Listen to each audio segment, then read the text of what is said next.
Welcome to Fantasy or Reality, the GPP. Whatever road you took to get here doesn't matter. What matters is you're here. And my hope is that we all can help one another in this journey.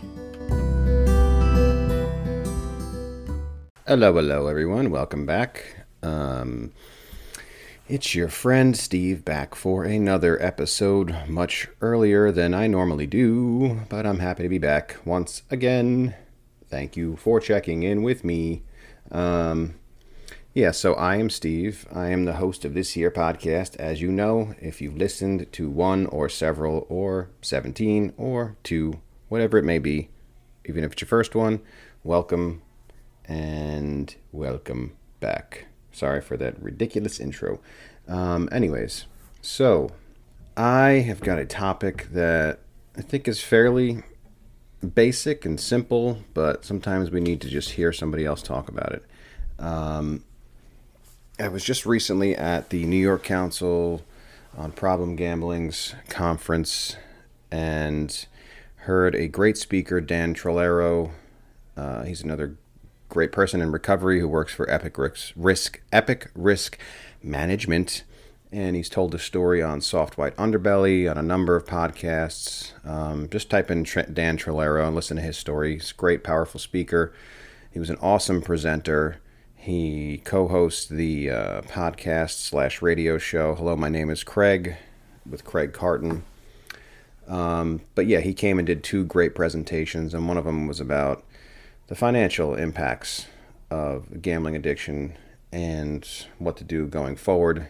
And a lot of it was stuff that I did and my wife and I did that worked for me and I think would really be successful for many others, especially early on in recovery. And also, I just happened to stumble upon this post in Reddit.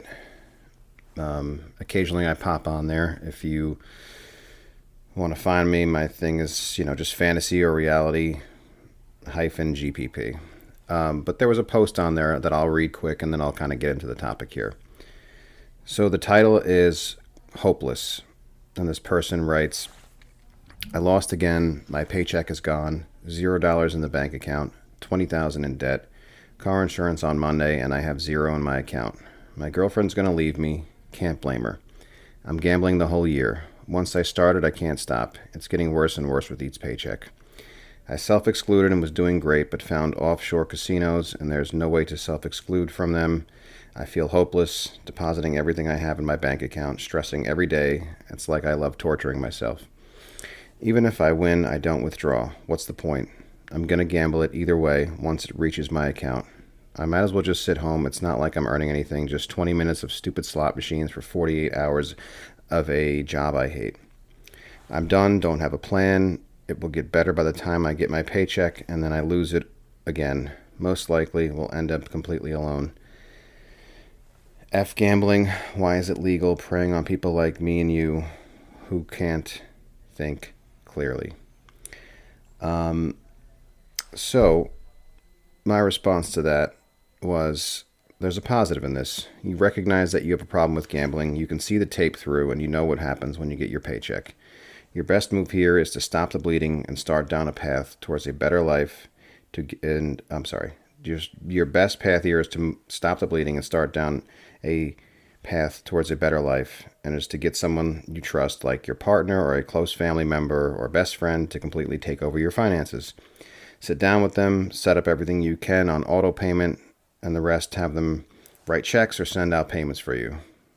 Then should you need... I'm going to stop reading this because I keep messing up. Basically, the gist of it is, when you this person recognize... The positive in this is that they recognize that they have a problem gambling. That's the first step, recognizing that you can't control this. You have a problem with it. You know you can't gamble responsibly, and we need to stop it. The other is, you know that once you get your paycheck, the first thing that you're going to do is deposit, and you're going to gamble again, which is what so many of us do, or anytime we get any type of money. And of course, payday is a big trigger because that's a larger sum of money. It's not like you got $20 or $100. It's your entire paycheck. And a lot of times people are going to gamble that whole thing away.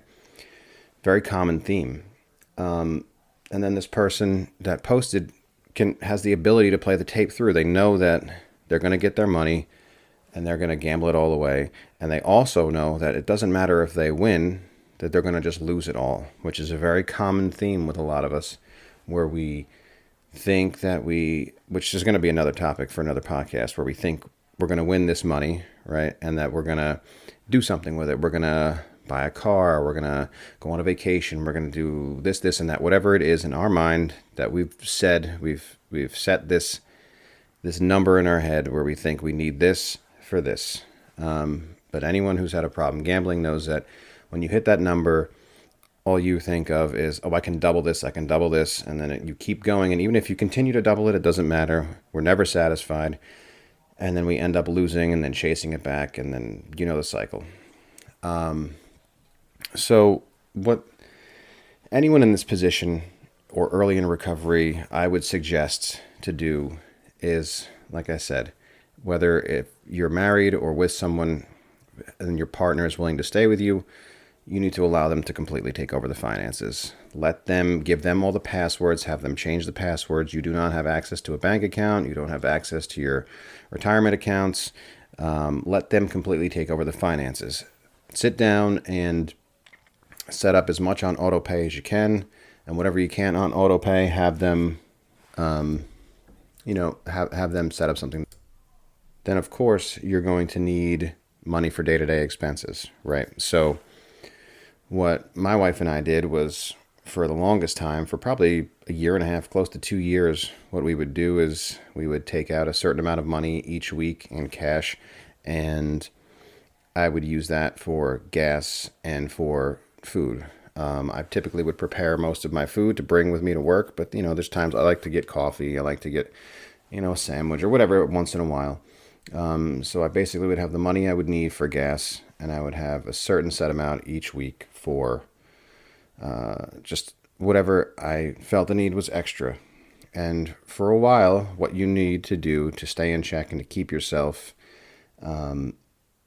honest and start building up that trust and start building up, just doing the next right thing each day, is everything you buy, keep a receipt and turn it into that person that is controlling your finances, whether it's your partner, like I said, or if you're not with someone or your partner's not staying with you, find a close family member that is willing to do this for you, or a close friend that's willing to do this for you.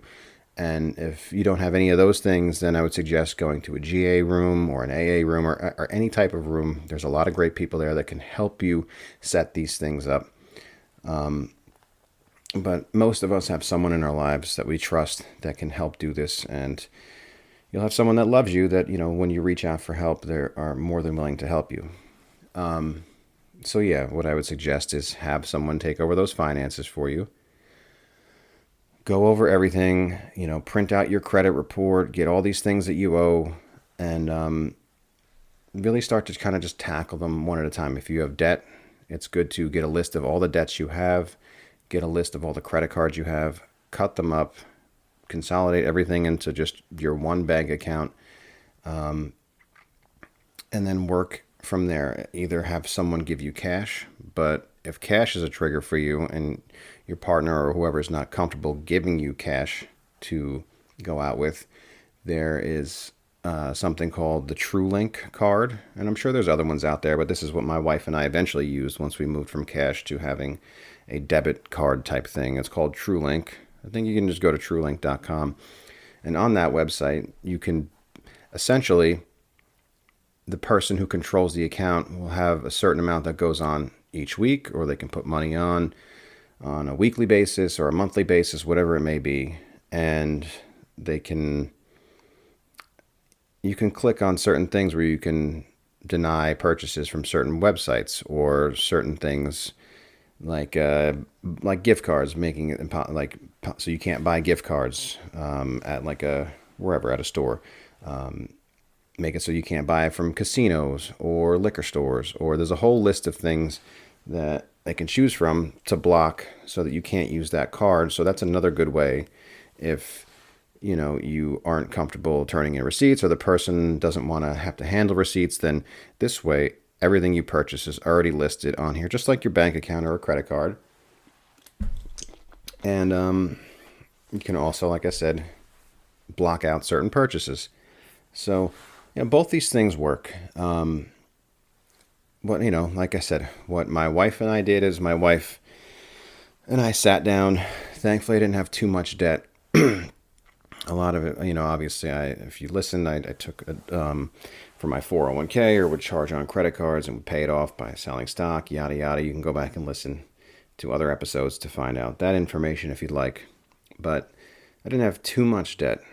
But, we went in, we found what had to be paid. We paid it off. Thankfully, I was able to do that fairly quickly because it was only a few thousand at that time. There were times where it was much higher. But when my wife caught me gambling back on May 3rd of 2021, that was, thankfully, it was just a few thousand. But I know people who've got a lot in debt. So it's good to go over, make a plan, see what is owed, and then just start chipping at that. The smallest thing or the most critical thing, start paying that off. It's good to either consolidate the debt into one payment or, just like with anybody who's got a lot of debt, there's different ways to go about handling that debt. And I'm not a financial advisor, so I won't go into all that type of stuff. But it's good to get a list of what you owe. It's good to get a list of what credit cards you have, what loans you have that person get a credit report and look over your credit report, have them have the ability to look at that credit report anytime they want, so you can't go out and take out new loans or get new credit cards. So it's always good early on to have your person or people have the ability to check your credit report, check your bank statements. And I'll tell you, it's not easy at first. I mean, it's not easy to accept having to turn your finances completely over to another person. It makes you feel kind of like a child, but we kind of were acting like children, just doing whatever we wanted with our money. And, granted, we were in our addiction, and a lot of times you lose control, and it doesn't, at the end, especially, or through it for however long you're doing it, it feels like you're not making those decisions anymore. You are completely mindless in your addiction. But as much as it stinks, it's just one of those things that, especially as gamblers, we have to accept the reality of the situation, that this is just what needs to be done. It's almost like you're trying to reset your brain, reset your mind. And in the early days, you're not so worried about trying to figure everything out or trying to refocus your thinking, or the stuff you do later on in recovery where you start building back that better life. And that first few weeks or first month or so, you're just trying to stop the bleeding. And the best way to do that, especially for a gambler, is cut off access to money. Have your money very limited, your access to money very limited. Just what you need. Like I said, get all your bills set up so they can be paid off without you touching it. You don't have to worry about it. Someone else controls your accounts or can see your accounts. But it's really important to kind of take a step back from that financial burden. And it's important to find the right person to do that. It was difficult for my wife to take over the finances because I had always kind of run the finances. I had always paid the bills and paid the rent or paid the mortgage or whatever. And, it was difficult for her, but we both decided that that's what had to happen. So like I said, she took over everything. I would get essentially an allowance each week in cash, and I would have to produce receipts for quite a long time. And eventually, as time went on, less and less I produced receipts because I would build the trust back up. And eventually we moved to the TrueLink card, so I had a little bit more freedom. And then after about 2 years is when I first got a credit card where I could essentially do whatever I needed without having to, have only a certain set of money. And it took time to build up to that. It took time to build that trust back up. But even to this day, it's almost 3 years, and I still don't have access to our joint bank account. I don't know the passwords. I don't know the password to get into my 401k. My wife controls that still, even though I've built the trust back up and I've completely changed my way of thinking and everything. It's just it's almost 3 years, and that is still where I'm at. And this is just one of those things. It's going to be different for everybody. The trajectory is going to be different for everyone, but it's really important to accept the situation and the fact that, listen, we messed up. It doesn't make us a bad person. It doesn't make us stupid. It doesn't mean that there's something wrong with us. It just means we fell into an addiction. We made a mistake. But you don't have to be stuck in that pathway. You don't have to be stuck in that way of thinking. And one of the important things to do is really reset our relationship with money. And it's uncomfortable and it sucks. It does. It sucks at first, but it's something that we have to do. Whether it was by accident or no matter how we ended up where we ended up, we still, at the end of the day, got this gambling addiction, however we got here. And in the beginning, it's not as important to dive in and figure out what happened, why it happened. That's all work that you will do as time goes on. But one of the important things to do in the initial stages is stop the bleeding. And the way to do that is cut off the money supply. So, just to recap, it's important to, one, admit that we have a problem gambling, and recognize we can't do it alone. So that's either by reaching out to a family member, your spouse, someone that you trust to help handle your financials. Recognizing that you, like this person who posted this, they know what's going to happen if they have, if once they get their paycheck, they know because it's happened over and over again. It's really important to recognize these things so we can do something to change it. Second thing is learning to accept where we're at, where it's like, this is just where we're at. It's okay. It's gonna suck for a little while. Any big change sucks. When I first started working out again, when I was like 235 pounds at the end of my addiction, was completely unhealthy.